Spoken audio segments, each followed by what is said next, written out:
Good everyone and welcome back to Not London Narratives. Today we're going to be talking about the possible sacking of Ange because there's been some reports that Ange has been sacked and I would like to talk about that. Now, before you watch this video, I would like to say that if you're not open-minded, please be open-minded.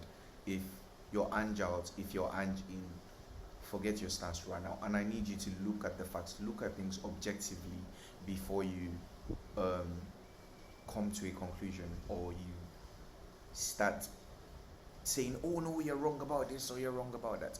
I need you to keep your mind open and listen to the end. And if you're new here, please leave a like, please subscribe, and I'll see you next time.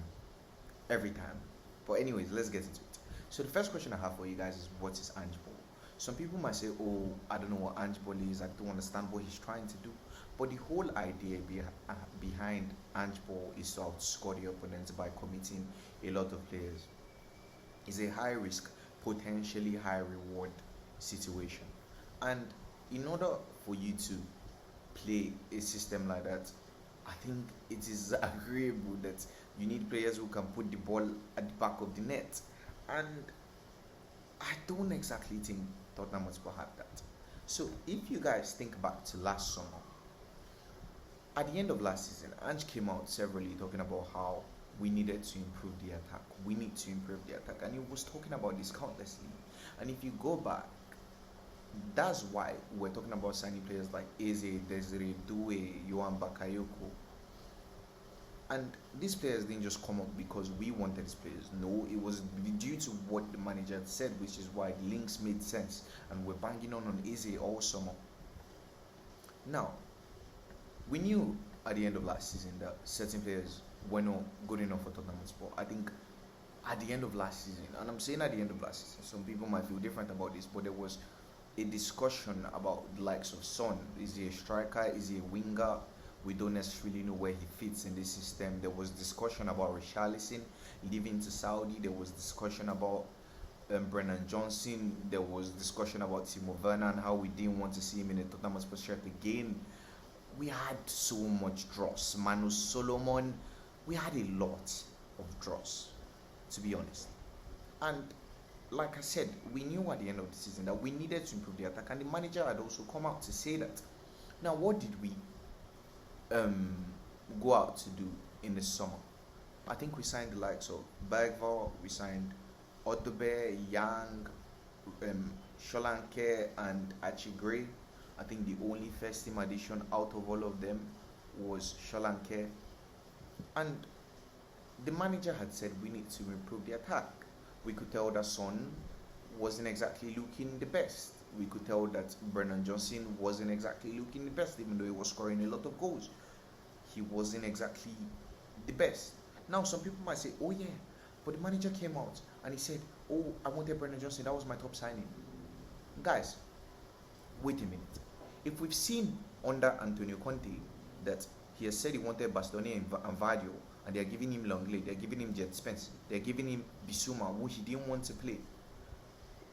We saw under Conte that they're giving him Doherty. He said he wanted Skriniar, they're giving him Joe Rodon. Why do you think that Ange Postecoglou is going to be any different? We've seen the board do this over and over again to so many managers. So why do we think that it was going to be different under Ange? So this manager comes out and says a lot of things, and I get it. You should hold the manager by his word. I understand. But this is the biggest job that this man has had in his life. Look at things objectively and look at the facts. He's at the pinnacle of his past. He's in the Premier League. This is the dream for any manager. Coming from where he has come from, managing the likes of Japan. Come on. He's not going to come out and speak against his board. He wants this job. He loves this job. This is the dream. You don't necessarily have to take what he says seriously. And so people say, oh, so you're saying we shouldn't take his word seriously. This is a man that's come out, and I'm not going to say that there are no problems with Ange, but this is a manager that came out after the first 10 games last season, his first season, and then when went on the losing run before the draw to City, the 3-3 draw to City. He came out and he said, oh, he doesn't care about entertainment, he wants to win. Then he comes out, oh, let's keep the game open, aren't you entertained? After the UEFA final, the Europa League final, he's talking about how, oh, he just wants to win. Tournament football is different. He says a lot of things. So why are you trying to say that what he says in this situation is correct when you say in other situations that what he says is incorrect? I don't think that's fair. Now, this season, coming into this season, like I said, the only first team addition we had was Sholanke. Coming into this season, we saw Son regressing. And some might argue it's because of the system, some might argue whatever, but the facts are he's not performing as well as he used to. So, he has regressed. Then, we had injuries, which was worse than last season. And then, in the winter transfer window, what did they get? I'm sorry if you can hear background noise. Honey. But anyways, in the winter transfer window, what did they get? This manager was in a crisis. This football club was in a crisis. To remind you people of how bad a crisis we were in, we had players like Kulusevski, Romero coming out and talking against the board. They came out and they spoke against the board, and I'm sure a lot of you can remember that. But football fans tend to have very short memories, so I want to remind you people, these players, that's how bad things were. They came out and were talking against the board. And what did we get? We got Matistel, we got Danzo, and we got Kinski. Now, Danzo, very good player, but we only signed him because Dragishin had an ACL injury. Matistel, some people might say, oh, the manager wanted it, the manager wanted that. He didn't play well. That is the job of the scouting team. You are meant to bring in players that fit what I'm trying to do. How could you not foresee that Matistel was not physically at the level of the Premier League? You're the scouting team, that's your job. So if you're not doing your job, you may as well go. Get fired, because that's your job, not the manager's job.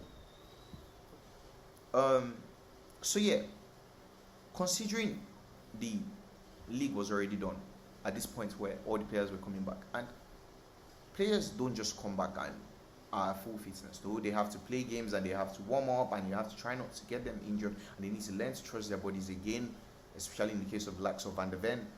It takes time, it takes bedding. The league was done at this point. By the time they've bedded in and everything is fine and all the players are back, the league was done. So the best thing to do was to move on to the next best thing, the Cups. At that point in time, we had gone out of the semi-finals to Liverpool, and a few days after, with the small squad playing the same players and everybody's fatigue, went out to Villa. Fine, it's over. The next best thing, league. It doesn't look like we can qualify for Europe, and all that's left to do is the Europa League. So yes, went for the Europa League, and that's all they cared about. That's all they wanted to win. And we saw this through their performances in the league. They had switched off, and they couldn't perform mentally in the league. Would you say that that's a lack of professionalism on their part? Definitely, but it's the state of things. It happened. We can't cry over spilled milk.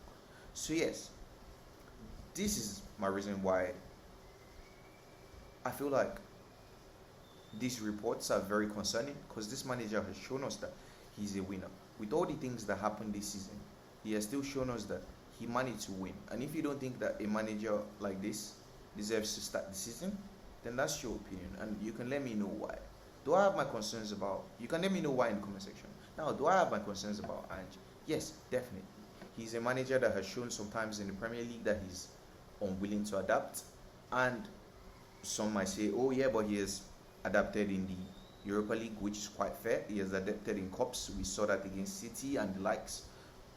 It's understandable and it's fair, but I just think that if all these things happened and this man was still able to achieve something that no manager had been able to do in 17 years, even without the attack, without the players to play his system, because you need quality attacks to be able to outscore teams. You need quality attack to be able to play a system where you score 5, we score 6. And a lot of people are talking about the goals we concede. Nobody cares about the goals when it comes to Ange ball. The idea is you score 6, we score 7. You score 10, we score 11. So you need very good attackers. And if there's still debates over our attackers, I think that should tell you everything you need to know about, realistically speaking, if this manager has been given a fair shot or not. So yeah, that's all I have to say. If you agree with me, if you disagree with me, let me know your thoughts in the comments and let's debate about it. Let's have a civilized conversation and converse and go back and forth. I really look forward to hearing what you guys have to say. If you're new here, please leave a like, please subscribe, and I'll see you guys next time on the Narrative. Thank you.